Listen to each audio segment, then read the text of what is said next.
controls will be turned over to teams on the ground, the robotics controller, and he will use the Canadarm2 to reposition the Cygnus craft, bring it up to the station, and berth it with the station's Unity module.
Currently aboard the International Space Station are astronaut Andrew Morgan, Roscosmos cosmonaut Alexander Skvortsov, European Space Agency astronaut Luca Parmitano, Roscosmos Oleg Skripochka, and NASA's Jessica Meir and Christina Cook.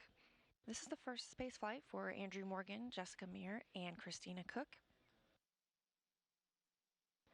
And this morning, Cook and Meir both have special roles in the arrival of Cygnus.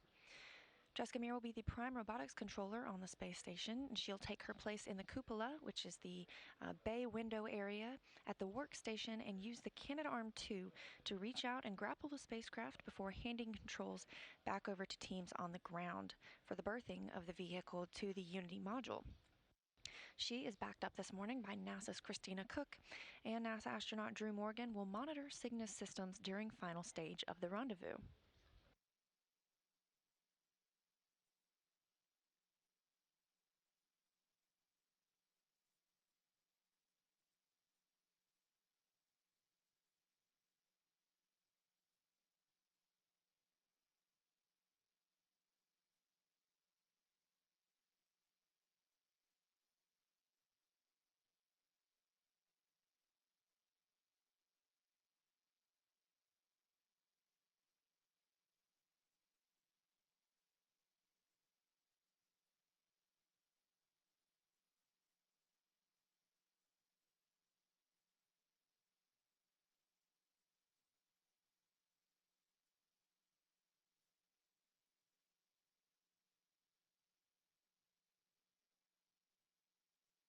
This is a live view from the International Space Station, which is currently flying 267 statute miles south of Australia in the Indian Ocean.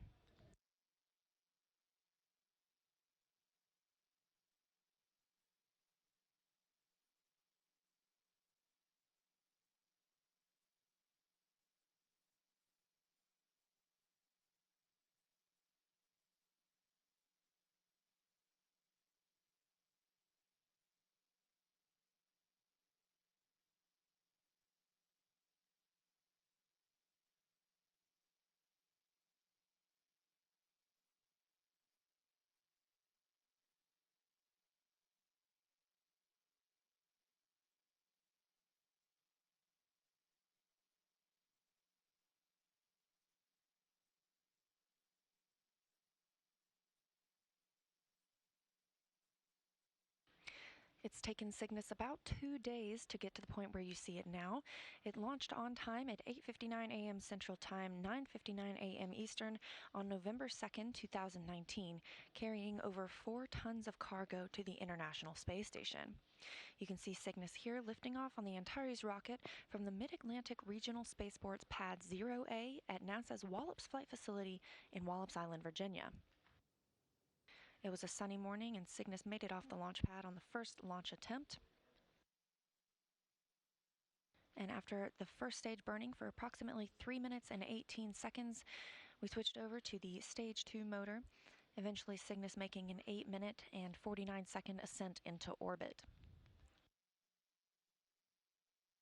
Solar arrays unfurled and began collecting power, which takes about 30 minutes to do, about 2.5 hours after launch on November 2nd. Cygnus launch occurred just one day after the departure of JAXA's HTV cargo vehicle, which burned up upon re-entry to Earth's atmosphere as planned on Saturday night. Cygnus also launched 19 years to the day that the three-member Expedition 1 crew of William Shepard, Yuri Gidzenko, and Sergei Krikalev arrived at the International Space Station, beginning 19 years of continuous human presence in outer space.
Teams on the ground are expecting Cygnus to arrive at the 250-meter hold point in about 4 minutes and 30 seconds now. You can see the colors changing in the clouds below Cygnus, and that's because we are approaching what is called the terminator line. That's the difference between day and night on Earth, the space station making about 16 orbits of Earth every day.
Northrop Grumman Cygnus catching the glint of the sun as it enters an orbital nighttime over New Zealand. About 2 minutes away from the 250-meter hold point on its way up to the International Space Station this morning.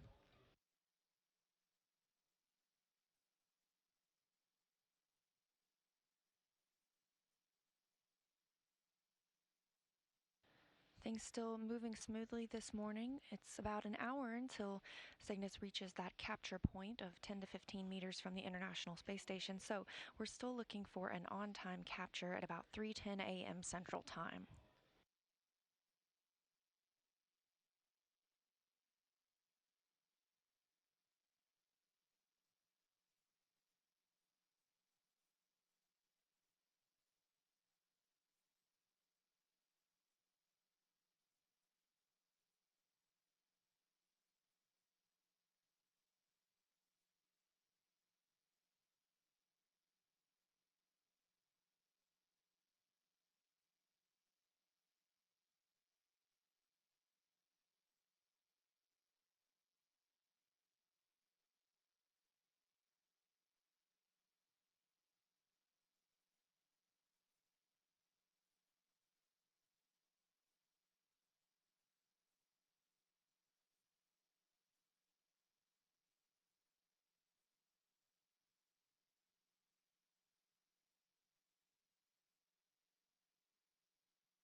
All Cygnus vehicles are named after those who have made significant contributions to spaceflight but have since passed away, and this vehicle is named after the late Apollo and Skylab astronaut